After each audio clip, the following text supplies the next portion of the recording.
Welcome to you all this afternoon. Today we have taken up a very unusual subject.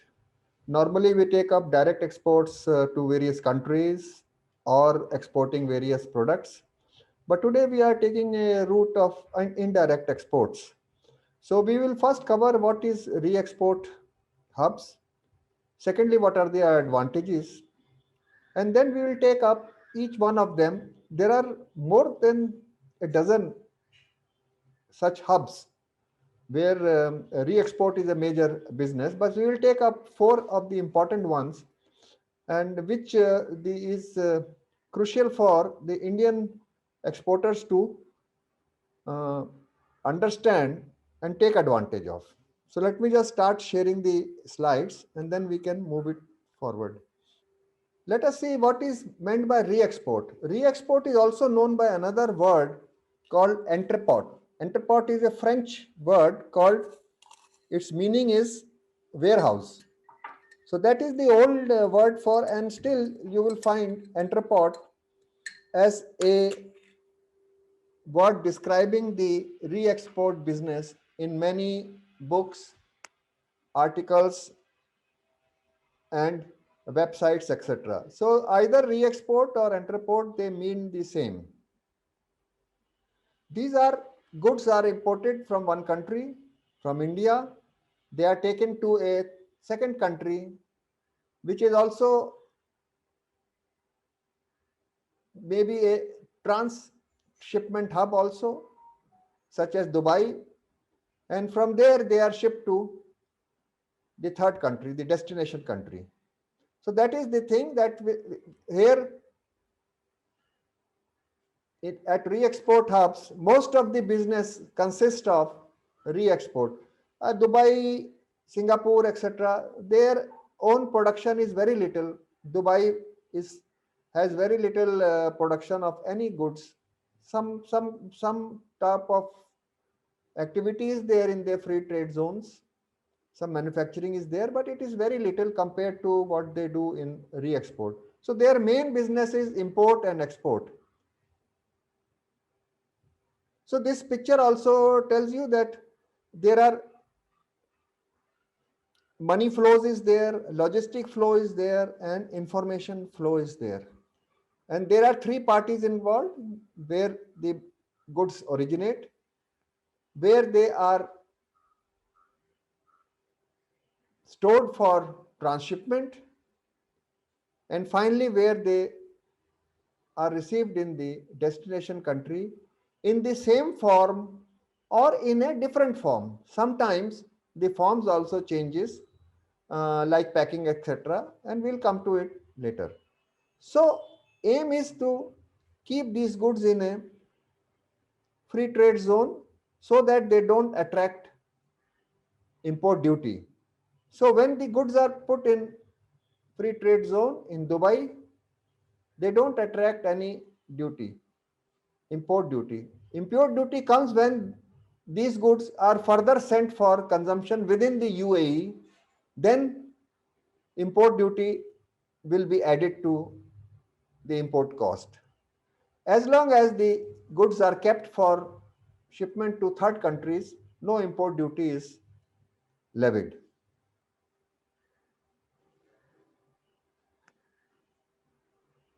All the goods which are being imported into these hubs, some of them may get transformed. For example,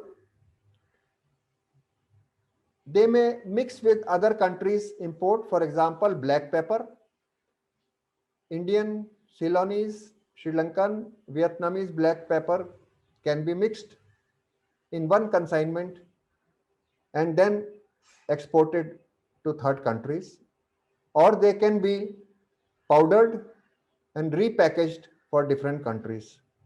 Similarly, for various types of apparel, they may go in Dubai Free Trade Zone and label may be put for different countries in different languages and using and for different countries import requirements and laws. So they are kept in bonded warehouse. They cannot be kept anywhere else except in a free trade zone. The moment they are kept, they are taken out of it, then duty is levied. Another type of trade is there when the goods do not touch the re-export hubs.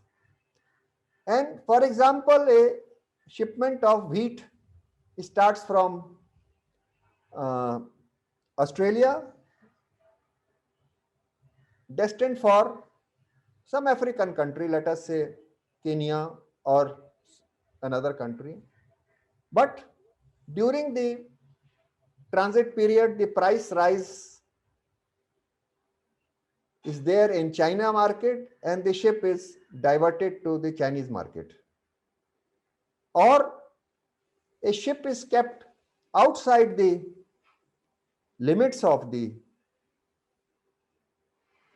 trading hub, re-export hub, so that the whole of the shipment can be diverted to wherever there is a demand and wherever the owner of the shipment asks the ship to be sent. So this is called offshore trade, and many times these type of trades do not enter the statistics of the re-export hub. For example, Hong Kong re-export hub is a very, very large, much more than what they show on the, because here only the money transaction takes place. The goods do not enter the boundaries of the re-export hub, so no statistics are available. Only money transaction is there between bank to bank.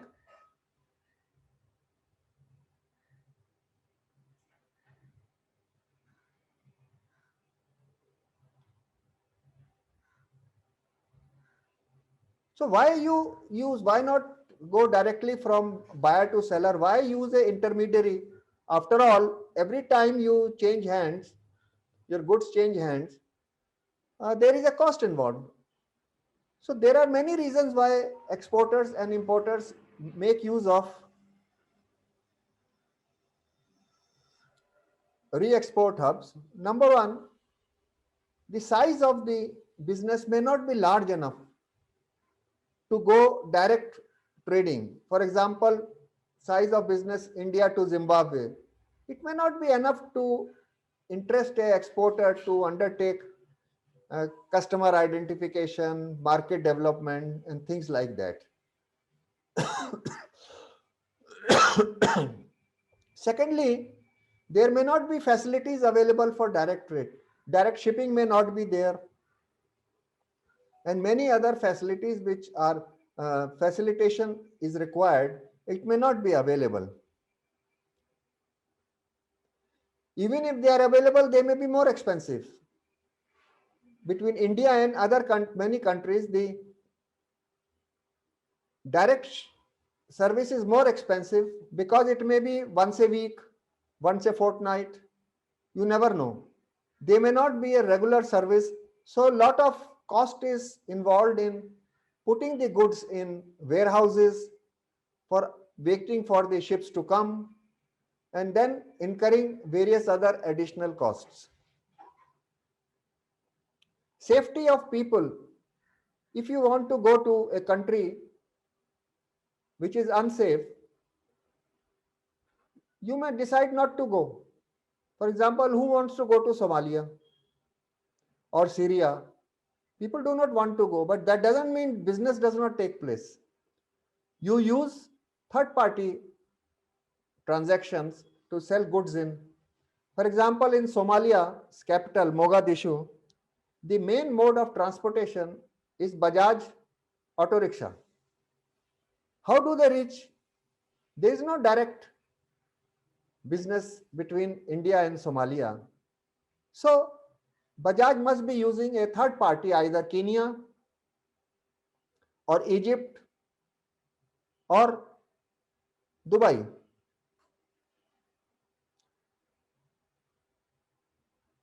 Banks may not be there for direct transmit of money.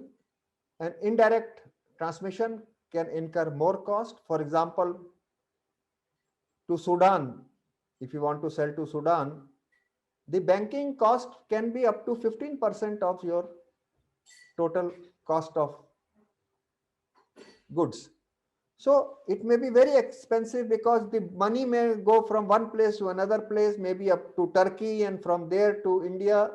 So it is not a direct, and you have, the more extensive the channel, the less control you have.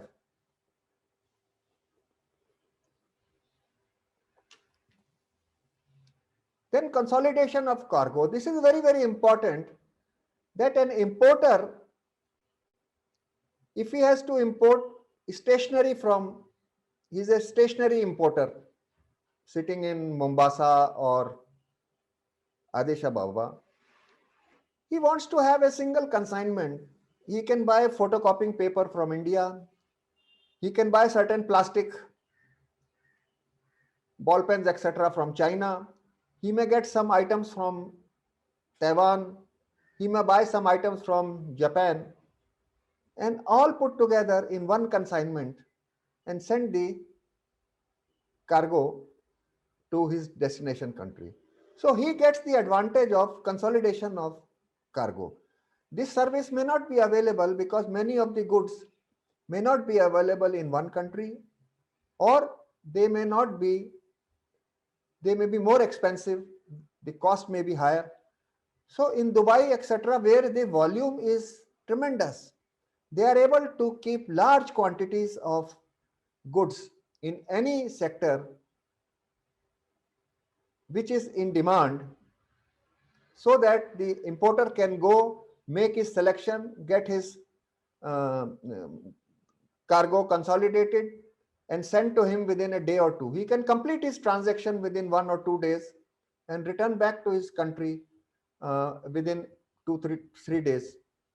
Most of the African countries have today direct, at least those, the large ones, have direct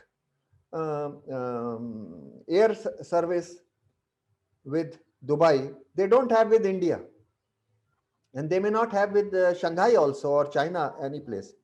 But because so many numbers of flights come, so people are, it is cheaper and less time consuming to go to Dubai, make your selection and return back.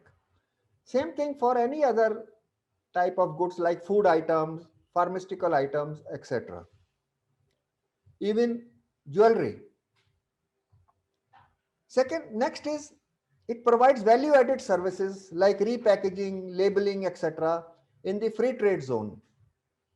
There are many companies who provide liquid filling services, powdering services for spices, and provided additional protection services if import country requires. For example, extra packaging for of chemicals for European countries and things like that. Just to give you one example, surgical instruments, the cheapest manufacturing in the world, it takes place at Sialkot in Pakistan. Sialkot is known for the cheapest manufacturing of stainless steel surgical instruments.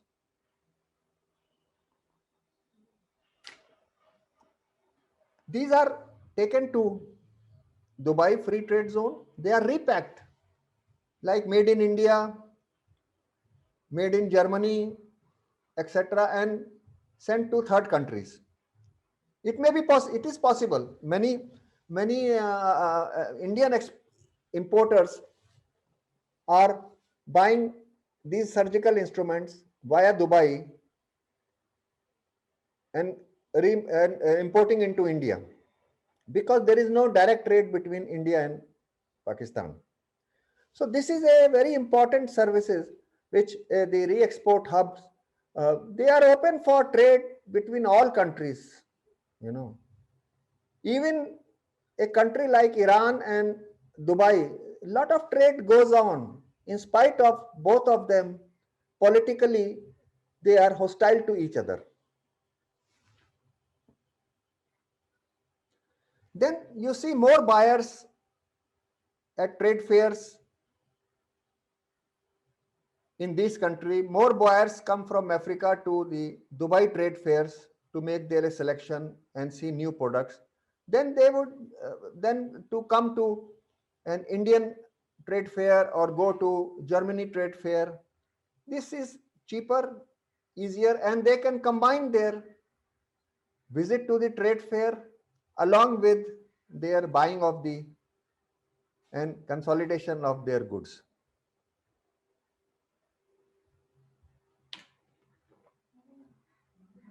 So they are among the best of the logistic services.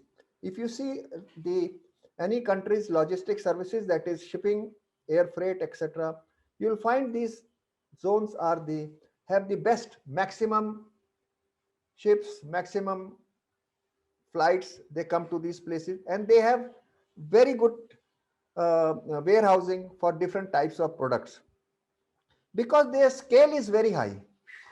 The quantity they export and import is so high that they are able to invest in such state of the art facilities.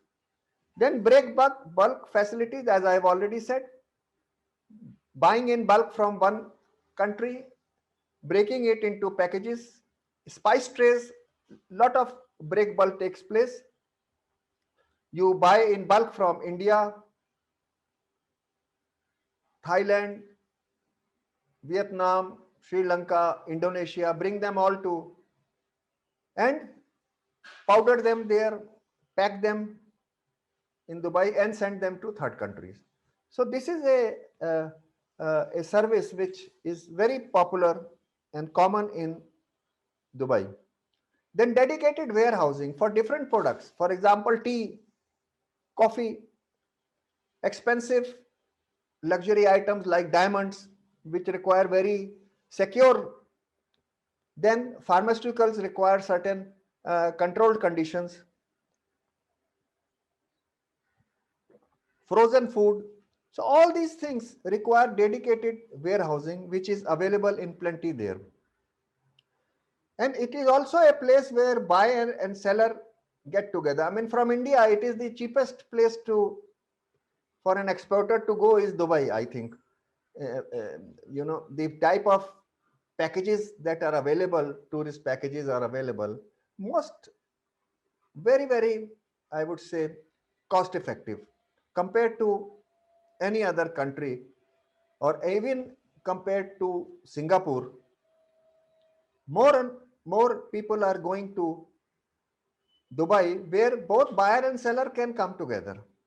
And their Dubai chamber, etc., they have special facilities to bring buyer and seller together if you are a member of such organizations.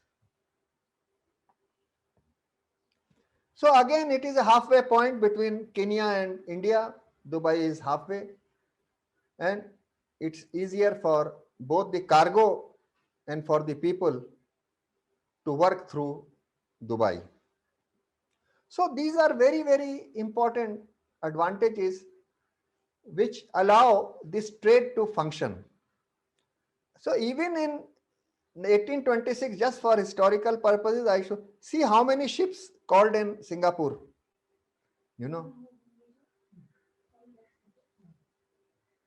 Almost 190 years back, so many hundreds of ships were calling at Singapore. And you see, as I said, they are among the best in logistics infrastructure. If you see the logistics performance index, the latest year was 2018. Singapore is 7th in the world.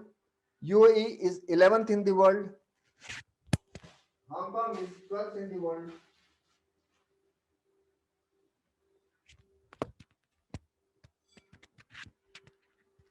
And Panama is 38th in the world. So these are the places where you have really the world-class logistics facilities. So these are the four countries we will cover. One is Dubai. It is good for East Africa, Iran, Central Asia, and Middle East and North African countries. Singapore is for East Asia, China, Australia, New Zealand, Japan, South Korea. So depending upon their geographical coverage, Hong Kong is mostly for mainland China, huge businesses there. And one should not assume that because of the disturbances taking place in Hong Kong, the business will go down. I will show you the Chinese government's integration of Hong Kong in its trade infrastructure, and you will see that China, Hong Kong is not going to lose its position. Panama City is very important, and here I would expect most of you to put your attention because it is least known. It is in between the entire American, between South America, and it is the exact center of South America and North America. And that is a huge infrastructure for wholesale warehouses, etc. And huge number of ships are calling there, and very large number of buyers come there to take goods to their respective countries in South America. So Dubai is very important, and for us the most important. It is third biggest trading partner. India is the third biggest after China and European Union, and it covers a population. The coverage is for 2 billion population in the entire region is covered through trade in. So that is the type of reach, that is the type of customers you can reach through Dubai. This is something which was a washover, World Expo 2020. I do not know whether they will resume it. That would have brought many thousands of visitors, first time visitors to Dubai. But because of COVID, uh, I don't know when it will happen again. So it is you see, $432 billion is non-oil trade of Dubai. It is 50% higher than India's total exports. India's total exports last year was 330 billion dollars, and it is showing a 6% growth in it, minus the dip in the COVID induced dip. Again, I think that if trade goes up, then trade through the re-export zones will also go up tremendously. It is the world's third largest re-export market. Hong Kong is number one. And you see, it is always on top 10 in various types of connectivity indexes.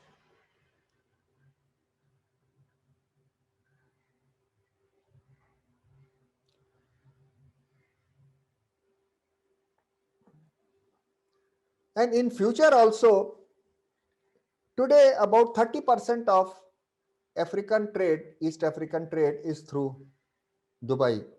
But by 2030, it is expected that 50% of the trade, African trade, will be through Dubai. So this is a place one cannot ignore. If you want to have good markets, you have to sell through Dubai.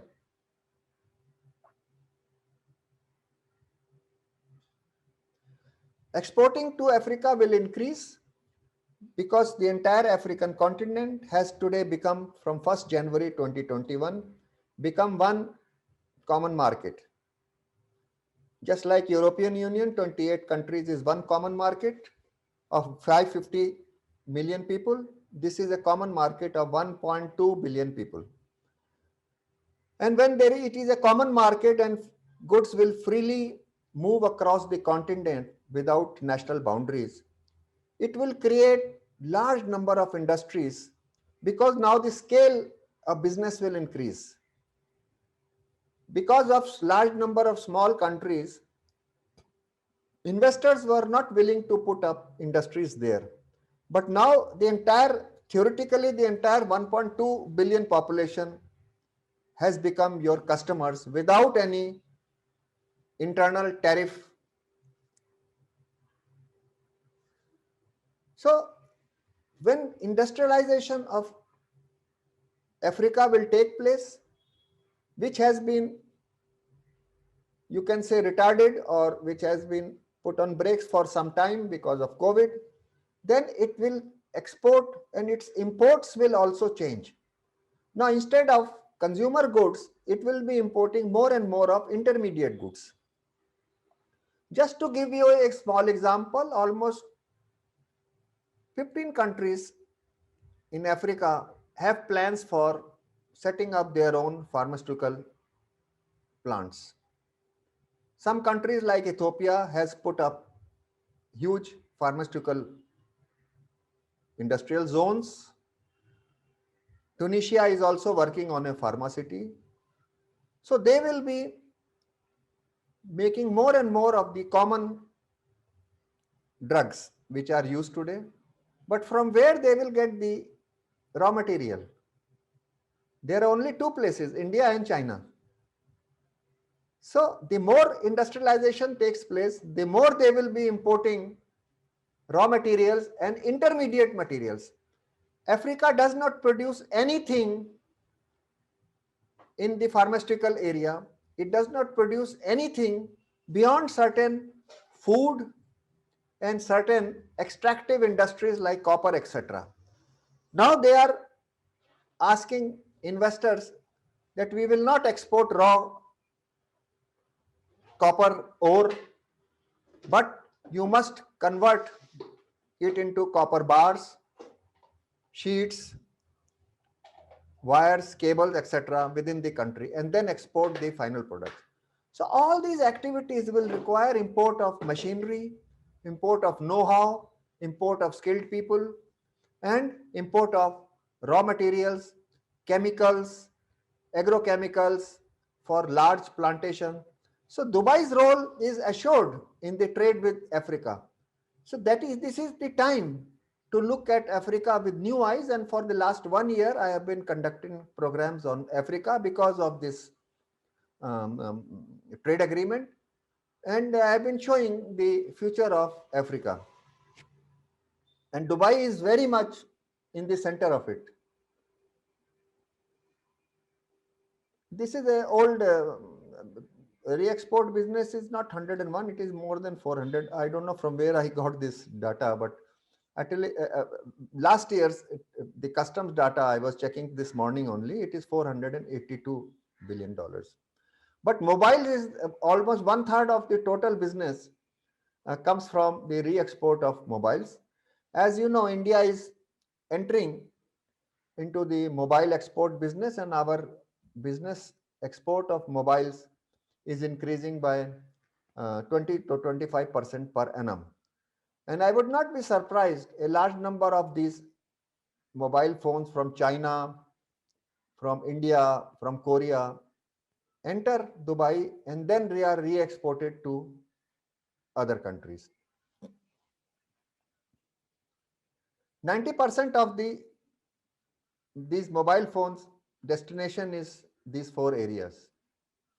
Then number two is automotive parts and accessories, as well as reconditioned vehicles. Reconditioned vehicles are coming from countries like Japan, and then they move into the African countries. You would be surprised to know that even Indian motorcycles are smuggled into Iran from these destinations like Oman, like Dubai. They go on these small barges or fast boats, and they end up in remote areas of Iran or Africa without paying any import duty. So this is a very, very large export from Dubai, and this will continue to grow because the automotive um, industry in Africa will also grow very fast as the per capita income increases. More and more people will be buying 2 and 4 wheels. So all these things have a ready market in Dubai for re-export.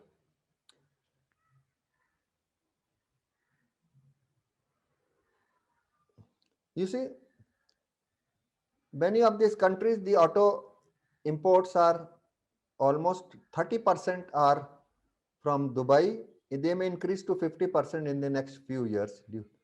So as the already 30 countries in Africa, they have a very, very sizable middle class, and that will only increase, and that will increase the import of vehicles, parts, mobiles, and other goods which are in demand for the middle class. That also includes ceramic tiles.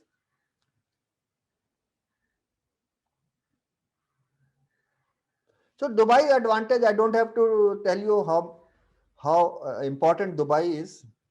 It has more than 32 free trade zones.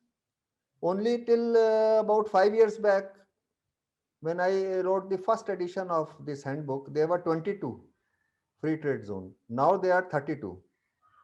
So very, very up to date infrastructure is there, because Dubai knows that without trade, it will collapse. It has no other, it does not even have oil, it has no industries, it has no raw material, so it has no agriculture. So everything, the prosperity of Dubai depends on trading only.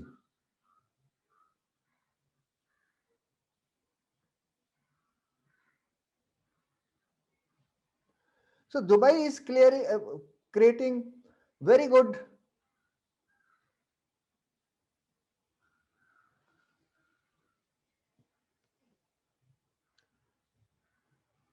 Just to go a little faster on the details, because in any case I am sending this presentation to you, and you are also going to, if you want, you can buy the books, Re-Export Zone, the handbook which I have written, which gives in greater detail all this information. You see, packaging, for example, the cost in India is very high. If you want advanced packaging, for example, for food, then packaging costs are high in India, but they are low in Dubai. So this is one of the reasons why Dubai is preferred for reprocessing of certain types of food items. Secondly, it's a logistics corridor. You know, this, you can send one consignment, can be received, the container can be received at the Jebel Ali port. It can be taken to the airport. Its contents redistributed, and within 2 to 3 hours, it can load on a plane and go on the destination. That is the speed of service today available, and this entire region is under a single free trade zone. You know, so these are the various types of services which are available, especially the food hub which they are creating now at a cost of $2 billion. Dubai food wholesale city, of which Dubai Food Park is one part. You know, the entire thing is called Dubai Wholesale City, and where it is for different countries, it will have different zones, and for different products also. So it will be a huge hub for the export, import and export of um, food products throughout the world. Now, what is the advantage? Advantage, if you are let us say you are a snack producer. You know, I am a manufacturer of snacks. I can set up my industry, or a manufacturer of a ready to eat food. I can set up a industry within the Dubai free zone, and I can take duty free raw material from all over the world, from where it is available, cheap, good quality, or whatever is my, and bring them together, create my snack, and sell it throughout the world. So that is what Dubai is now attempting to do, that make this as a food production zone and bring your raw material, because raw material is made available from throughout the world. No, you don't have to see whether the pepper crop has failed or not, because it may be available from another country. You see, so this is the advantage of, and I would not be surprised that many Indian food processors would set up their industries in the Dubai food hub when it is fully ready.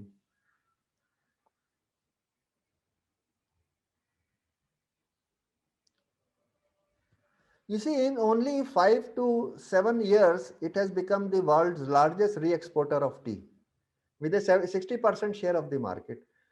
That is the, you see, it has become such an important um, zone because of their various facilities available, specialized warehouses, very high technology auction places. So all these things make Dubai a very, very good place to do your trading. So DMCC is again within it, there are so many other zones like Diamond Exchange, etc. Then coming to Singapore, it is the most open and pro-business economy in the world. From India, you can export anything to Singapore duty free, except for 6 items that includes prohibited items like firearms, etc. Otherwise, 99% of Indian products can go to Singapore duty free.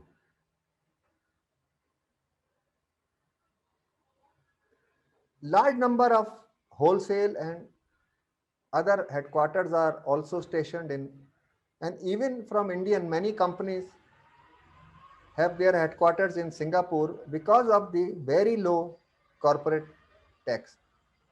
Corporate tax in Singapore is 17%, while in India it is 33%. So even many of our companies, you see big names in India like Paytm, etc., they are registered in Singapore.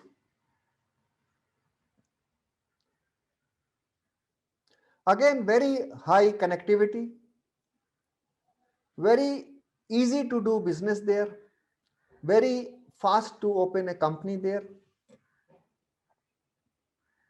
So whatever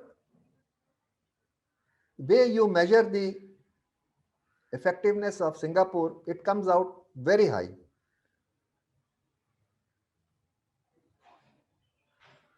So trade is a very, very critical activity. You see,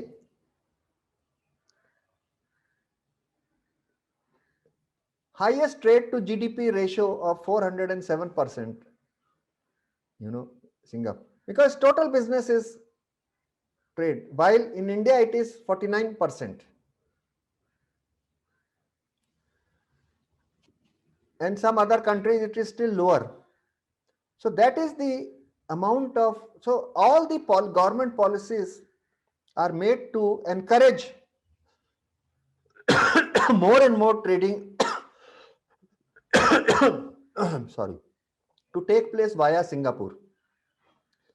For example, you have a plant in Gujarat for making starch.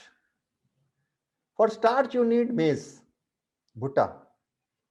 You know, there are almost 20 countries in the world which grow maize.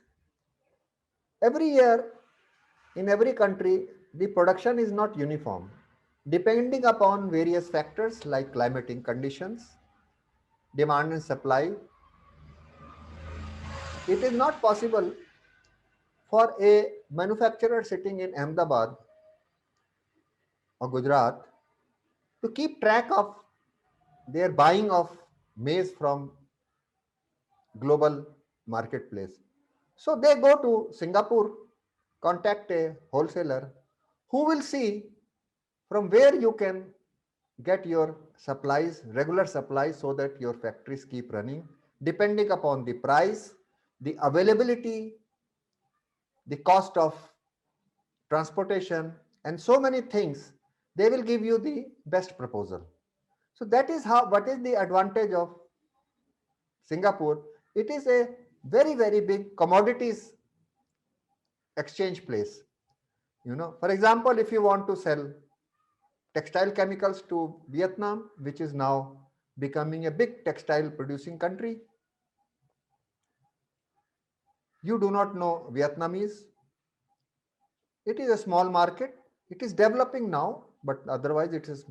So you can sell through the Singapore wholesalers who have better insights into the Vietnamese or Indonesian or Malaysian textile mills.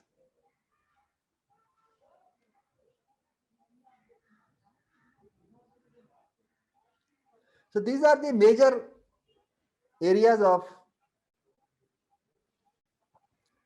Singapore, the 7 top areas where Singapore is a big re-export zone. And to encourage trade, Singapore enables, it allows wholesale companies to come and set up their shop in Singapore on very, very favorable terms. Like instead of 17% tax, corporate tax, for wholesale, it is only 10%. So they want more and more wholesale companies to come and operate through Singapore.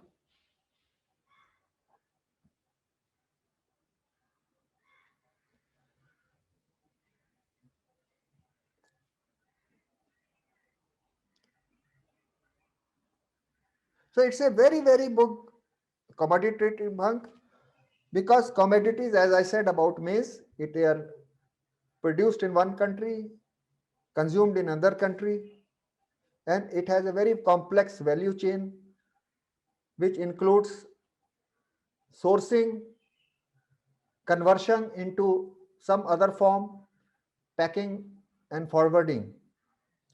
And here a lot of information and knowledge is required to manage this whole thing. The Singapore traders are and they are supported by government of Singapore's IT services. So they have very, very up-to-date knowledge about various products, commodities, their demand, supplies, what is the carry forward stock available, which has not been sold from last year. So all these things are ready, which may not be available to a company which is producing starch in Gujarat. So this is their business, the knowledge which they have acquired over a period of time about their products. And if supplies are disrupted from one place, they can quickly organize supplies from another place. They can even divert ships from one place to another.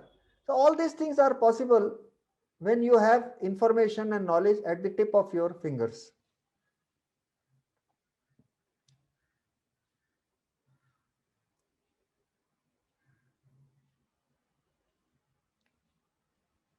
So I don't want to go into the details of the Singapore's logistics. So you see, Singapore, for example, it's shipping it 120 countries and 600 ports are connected through Singapore. I mean, it is 3 to 4 times more what is direct, or you can get shipping from India. So it has a very, very high level of pharmaceutical storage capacity, among the most advanced in the world.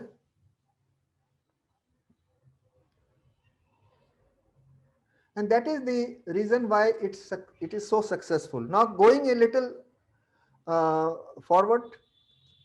So Hong Kong is number one re-export zone because it is connected to the mainland China. Importance of China is not going to decrease.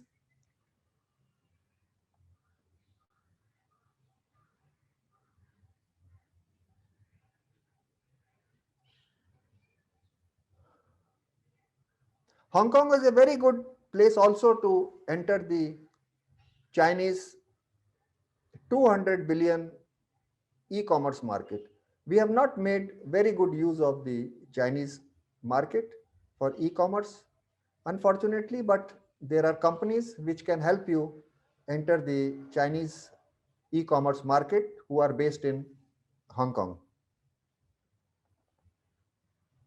So as I said, Hong Kong is very much tied to mainland infrastructure. As you see, Pearl River Delta, which is Guangzhou and this whole area, huge development is taking place for trading, manufacturing, and Hong Kong is right in the middle of it.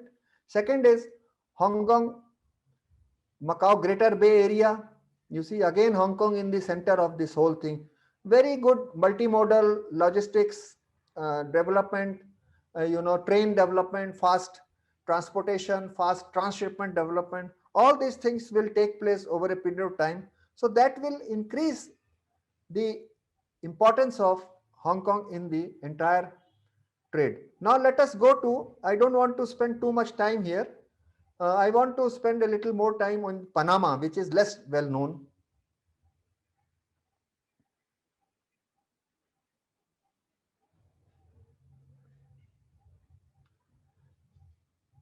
So this is the Panama, which is not so well known, but if you want to introduce products into the South American economy, then this is the best place to find your wholesale and your re-export trading partner.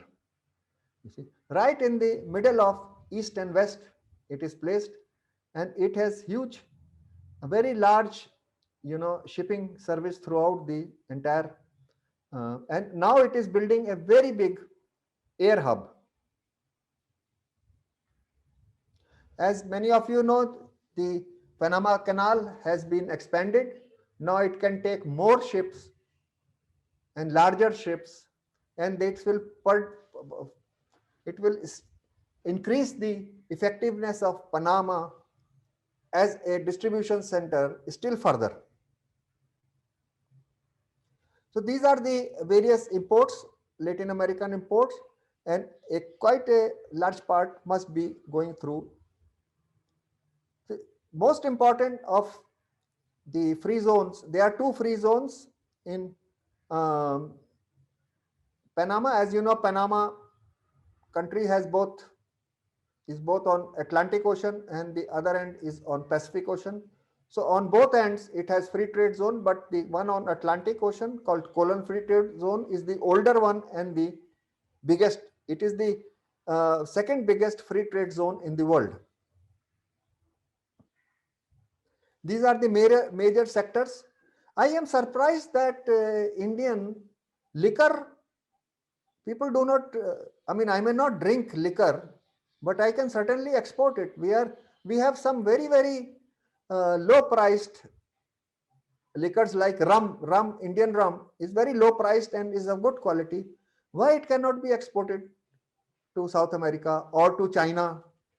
People have to see various avenues where Indian products can be moved to other markets. Everybody is not after champagne and Scotch whiskey. There are people who want low priced products also. Similarly, perfumes and cosmetics. India is a very large supplier of ingredients for perfumes and cosmetics, especially natural ingredients. This is colon free zone. This is the other side. This is Panapark free zone, which is on the Pacific side. So this deals with countries like Chile, Peru, etc., which are on the Pacific side, and import from China and other Asian countries. So these are the two free trade zone in Panama, and I'm sure some of you would like to explore Panama as a center for your export of various products into the Latin America.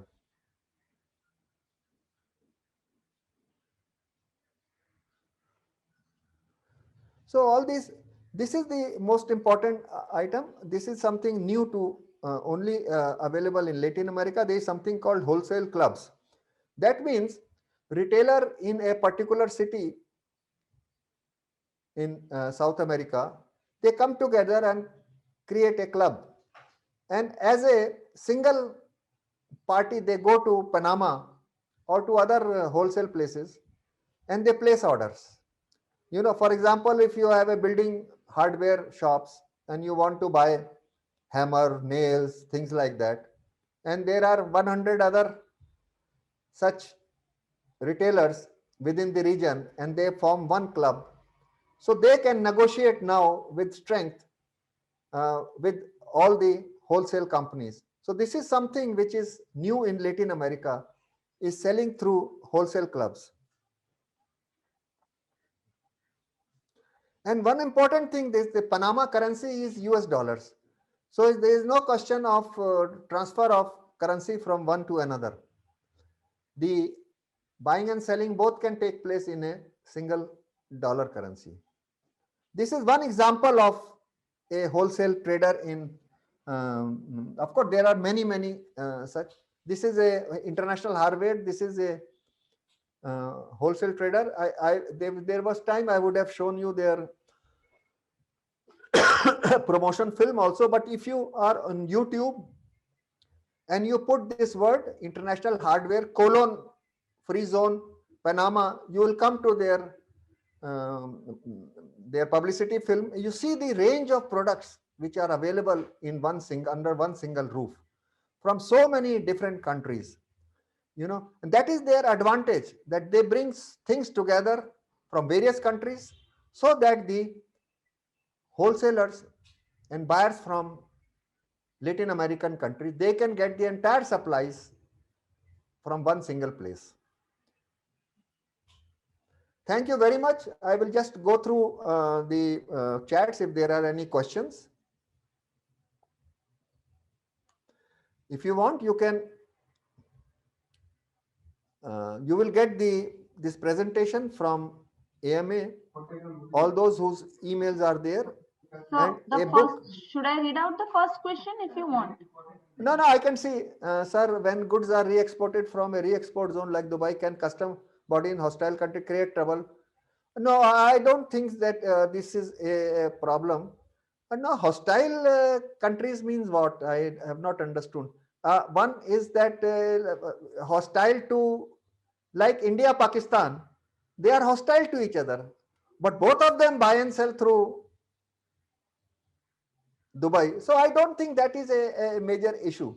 And if there is any issue, the trader in Dubai would be the first to warn you. How the re-export helps the merchant exporter? Of course, if you are a merchant exporter, you need not set up a company there. You can contact a trader, and many of them are Indian traders. For example, spice. If you are dealing with, let us say,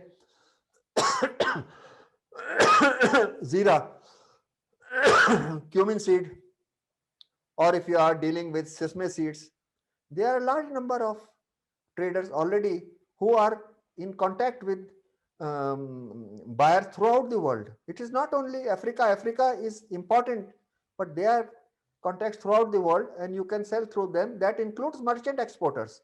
It's a matter of finding a right person. Many of them, some of the biggest names in wholesale trade in Dubai, they are Indian. And even in distant places like Panama, you will still find some Indian person or Indian community. If it is there, it will be in trading only. In Panama or in Singapore, you will find most of the people, they will be in doing some trading. So you can find something there. Re-export government benefits detail in explain. Government benefits through trading like Dubai, for example, it may lose certain amount of custom duties, but it wins through many other ways. For example, construction activity, employment, revenue can come from other sources also. People buy goods, thousands and thousands of people who are working in free trade zones, where they are buying their goods daily. They are highly paid people. They buy in Dubai markets. So government gets its revenue from various different sources, So the Dubai or Singapore, they are dependent on trade for their survival, you know. So re-export government benefits in detail. I don't understand. It is government of India or government of Dubai. The government of Dubai, government of India, uh, it just like any other export, but from the Dubai point of view, it is their total business. It is their survival. I mean, country like Singapore, Dubai, they will just vanish. As I have shown you in a map of 100 and almost 100 and 200 years back, how important was Singapore to the global trading. And same is today, Singapore, because its location will not change. Hong Kong location will not change. Panama, and it is the location which creates a business. And that is the reason why all these governments, they go all out in providing new benefits, new infrastructure for re-export. And this is the place where you can start your export journey through these trading points. Of course, Dubai is very well known. So a lot of competition is very high there in the market. But Panama is less well known. And now last year, our trading with Latin America countries was the highest so far, $43 billion. And our exports are rising very fast in the Latin American countries. So now lot of contacts can be made through videos. You need not travel. You only have to travel your fingers, and then you can contact through. And many of these wholesalers, etc., they are fluent in English. In fact, they are fluent in more than one languages. So you can talk to them and see what kind of facilities are there. I have given you one example of hardware, but that is not the only thing. There are other